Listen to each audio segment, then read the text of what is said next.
So we're ready to start creating our data files, and we're going to start off by creating the data file for the example.com zone. Within that file, the first directive that we put is the time to live. And we've been able to do this since bind 8.2, so we're certainly able to do it on our bind 9 servers. We're saying then for every record that we supply, that then can stay valid for 3 hours. This way we're reducing the load on the DNS server so that devices, clients don't have to recheck their values. Using $origin, we can specify the default value to put in. So if I refer to something just as server1, then it's going to be server1.example.com. Please note the dot at the end of domain names. This is then indicating that we go up to the root of the DNS system. We can also use the origin in other areas and replace it with an @ symbol. I haven't done so within the configuration, as you'll see, but when we look at our working examples, we can play around with the @ symbol. So example.com is a place where I could use the @ symbol. I don't like to use it, especially when we're trying to teach people about data files, because it doesn't make it very readable. But what we're saying for example.com, remember that dot, we have an internet and start of authority records. This is one of our first resource records that we're going to have. We have some properties for that, and we're then specifying that the server that is the start of authority is master.example.com. And because the @ symbol can be used in place of the origin, the email address of the administrator is root.example.com rather than root@example.com.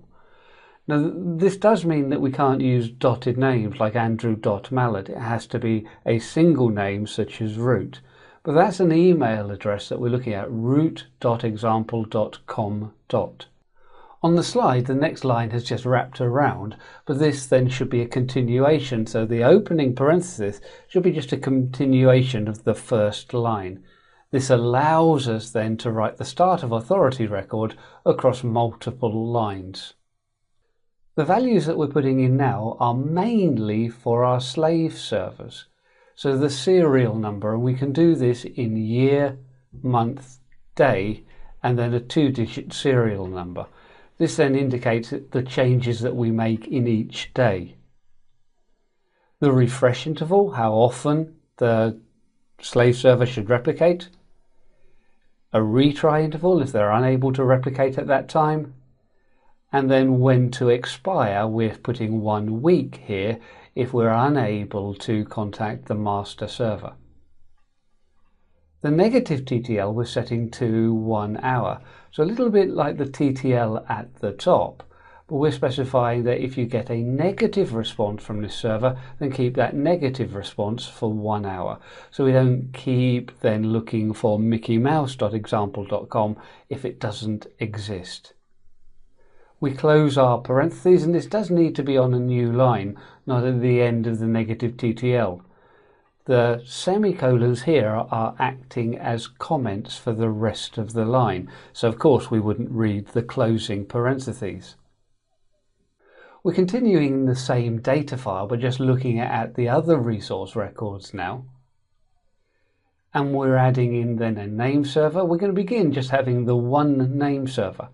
And again, in place of example.com, I could use the @ symbol. We need to put an address record then for master.example.com. Just putting master rather than master.example.com. We're then using the origin value. We're putting in an address record for the gateway, for the server mail. We can put in aliases as well, and I'm putting an alias named server1 that points back then to master.example.com. And we can see these aliases records have a CNAME type. If we want to put in mail server records or mail exchanger records, we do this again with example.com. Remember, we could use the @ symbol for that. And then we're putting in an MX record with a preference of 5. The lower the preference, then the higher up the queue, so the first mail server to be used. So if I put another one in with a preference of 10, mail.example.com would be used before that second server. Let's look at our reverse lookup zone now. So again, we're putting similar information at the top, but of course for the origin, we're adding in then the domain that we're looking at. So 2.0.10.in-adr.arpa. Don't forget those dots. You can see here that it would be useful to use the @ symbol, but say sometimes it just makes it a little less readable. So for our domain, we're putting in the start of authority record, and that is going to read very similar to the settings we saw before.